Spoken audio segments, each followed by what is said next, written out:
Hello friends, welcome to VM Literacy channel. இன்னைக்கு இந்த வீடியோல 9th standard maths exercise 1.1ல 5th sum பார்க்கலாம். Represent the following set in the builder form. So இங்கே கொடுத்துருக்கக்கூடிய இன்ஃபர்மேஷனுக்கு நம்ம set நம்ம எழுத போகிறோம். ஃபஸ்ட் நம்ம என்ன பண்ணலாம், இந்த செட் இந்த இன்ஃபர்மேஷன் என்ன கொடுத்துருக்காங்க அப்படிங்கிறத கிளியராக அண்டர்ஸ்டாண்ட் பண்ணிவிட்டு தென் அந்த செட்டுக்கான வேல்யூஸை எழுத போகிறோம்.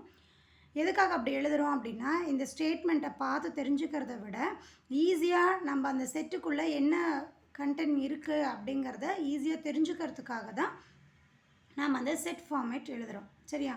இங்கே 4 சப்டிவிஷன் இருக்குது, ஒவ்வொன்றா பார்க்கலாம். B is equal to the set of all cricket players in India who scored double centuries in one day international. So B அப்படிங்கிற செட்டுக்குள்ளே என்ன இன்ஃபர்மேஷன் இருக்கும் அப்படின்னு சொல்லி கொடுத்துருக்காங்க அப்படின்னா, கிரிக்கெட் பிளேயர் வந்து விளையாடுறாங்க ஒரு நாள், அந்த கேமில் டபுள் செஞ்சுரி அடித்தவங்க, அவங்களோட இன்ஃபர்மேஷன் தான் B அப்படிங்கிற செட்டுக்குள்ளே இருக்குது அப்படின்னு கொடுத்துட்டாங்க. ஸோ இங்கே வந்து ஸ்டேட்மெண்ட் மாதிரி கொடுத்தாங்க அப்படின்னா நமக்கு ஒரு பிரச்சனையும் இல்லை. அந்த ஸ்டேட்மெண்ட்டை அப்படியே எடுத்து நம்ம B அப்படிங்கிற செட்டுக்குள்ளே எழுத போகிறோம். சரியா? பட் நம்பர்ஸ் கொடுத்துருந்தாங்க அப்படின்னா தான் நமக்கு அதுக்கு ஒரு ஃபார்மேட் நம்ம எழுதுவோம். பட் ஸ்டேட்மெண்ட்டாக கொடுத்துருக்கும் போது ஸ்டேட்மெண்ட் மாற போகிறது இல்லை இல்லையா? ஸோ ஸ்டேட்மெண்ட் என்ன கொடுத்துருக்காங்களோ அப்படியே டிட்டோ நம்ம அந்த செட்டுக்குள்ளே ஆன்சராக எழுத போகிறோம். எப்படி எழுதலான்னு பார்க்கலாம். ஸோ ஆன்சர் எப்படி எழுதியிருக்கேன்னு பாருங்கள். B அப்படிங்கிற செட்டுக்குள்ளே X அப்படிங்கிறது நமக்கு வேரியபிள் இல்லையா? So X where X is an Indian player who scored double centuries in one day international. So இங்கே என்ன ஸ்டேட்மெண்ட் கொடுத்துருக்காங்களோ அதே ஸ்டேட்மெண்ட்டை தான் நான் இங்கே செட்டுக்குள்ளே எழுதியிருக்கேன். ஸோ அந்த ஸ்டேட்மெண்ட்டை வந்து எப்படி எழுதியிருக்கேன், X அப்படிங்கிற ஒரு வேரியபிளுக்கு ஈக்குவலாக நம்ம அதை கம்பேர் பண்ணியிருக்கோம். X where X is an Indian player who scored double centuries in one day international. ஓகேவா? ஸோ நமக்கு கொடுக்கக்கூடிய கொஷின் ஸ்டேட்மெண்ட்டாக இருந்தால் நமக்கு எந்த பிரச்சனையும் இல்லை, ஈஸியாக அதுக்கான ஆன்சர் எழுதிடலாம். Second one, C is equal to set of 1 divided by 2 and 2 divided by 3 and 3 divided by 4 அப்படின்னு வேல்யூஸ் இருக்குது.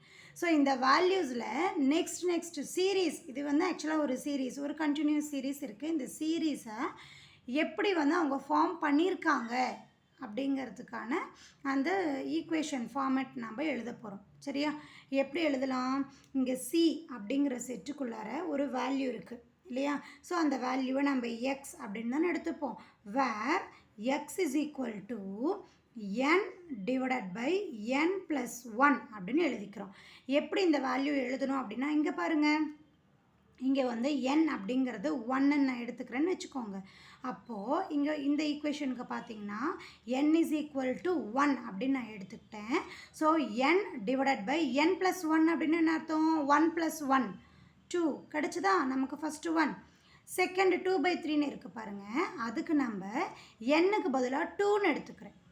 எடுத்துட்டோன்னா இங்கே என்ன வரும், 2 divided by 2 + 1, 2 divided by 2 plus 1, 2 divided by 3 கிடச்சிதா. Third one, நம்ம இந்த என்னுடைய வேல்யூவை நான் 3ன்னு எடுத்துக்கிட்டேன்னா இங்கே 3 divided by 3 plus 1. So 3 divided by 3 plus 1 நமக்கு என்ன வரும், 3 divided by 4 அப்படின்னு சொல்லி கிடைக்கும். ஸோ இதே மாதிரியே நெக்ஸ்ட் வேல்யூஸும் நம்ம ஃபைண்ட் பண்ணலாம். என்ன வரும் next value, 4 divided by 5, 5 divided by 6. Order கரெக்டாக வருதா? ஸோ அப்போ C அப்படிங்கிற செட்டுக்குள்ளார இந்த வேல்யூ எப்படி இருக்குது, X where X is equal to n divided by n plus 1 அப்படின்னு எழுதலாம்.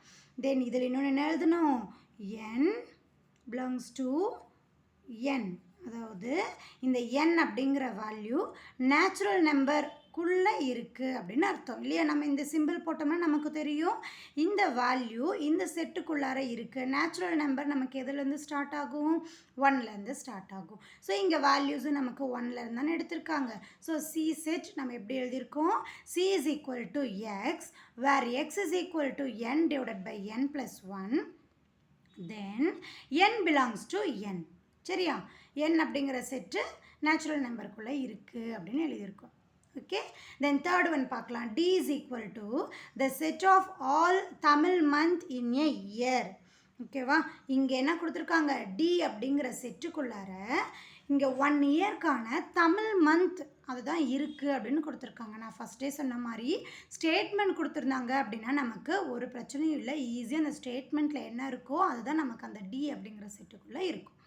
சரியா? ஸோ எப்படி எழுதலாம்? D is equal to X, where X is a Tamil month in a year. So இங்கே ஸ்டேட்மெண்ட் அதை தானே கொடுத்துருக்காங்க. நம்ம அதை எக்ஸ் அப்படிங்கிற வேரியபிளுக்கு கம்பேர் பண்ணி ஈஸியாக செட் எழுதிட்டோம். ஓகே, நெக்ஸ்ட் ஒன் பார்த்தோம்னா is equal to the set of odd whole numbers less than 9 அப்படின்னு கொடுத்துருக்காங்க. அப்படிங்கிற செட்டுக்குள்ளே என்ன வேல்யூ இருக்குன்னு சொல்லியிருக்காங்க. எல்லாமே ஆட் ஹோல் நம்பராக இருக்கணும், தென் லெஸ் தென் 9ஆக இருக்கணும் அப்படின்னு கொடுத்துருக்காங்க. இந்த ஸ்டேட்மெண்ட்டுக்கு தகுந்த மாதிரி நம்ம அந்த செட்டை அப்படியே எழுத போகிறோம். எழுதலாமா? இங்கே எழுதுகிறேன். Is equal to x, where x is என்ன வேல்யூவாக இருக்குன்னு சொல்லியிருக்காங்க. எக்ஸ் அப்படிங்கிறது ஆட் ஹோல் நம்பர். சரியா? அப்படி தானே கொடுத்துருக்காங்க. ஆட் ஹோல் நம்பராக இருக்கணும். ஹோல் நம்பர் செட்டு நம்ம எப்படிப்பா டினோட் பண்ணுவோம்? டபிள்யூ அப்படின்னு டினோட் பண்ணுவோம் இல்லையா, கேபிட்டல் டபிள்யூன்னு. ஸோ எக்ஸ் பிலாங் டு டபிள்யூ. இன்னொரு கண்டிஷன் என்ன கொடுத்துருக்காங்க? எக்ஸ் அப்படிங்கிற வேல்யூ 9ஐ விட குறைவாக இருக்கணும் அப்படின்னு கொடுத்துருக்காங்க. ஸோ எக்ஸ் லெஸ் தென் 9 எழுதலாமா? இங்கே டபிள்யூ அப்படிங்கிறது என்னன்னு நமக்கு தெரியும் இல்லையா? என்னது டபிள்யூ அப்படிங்கிறது?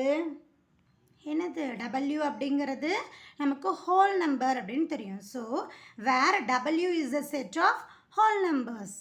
சரியா?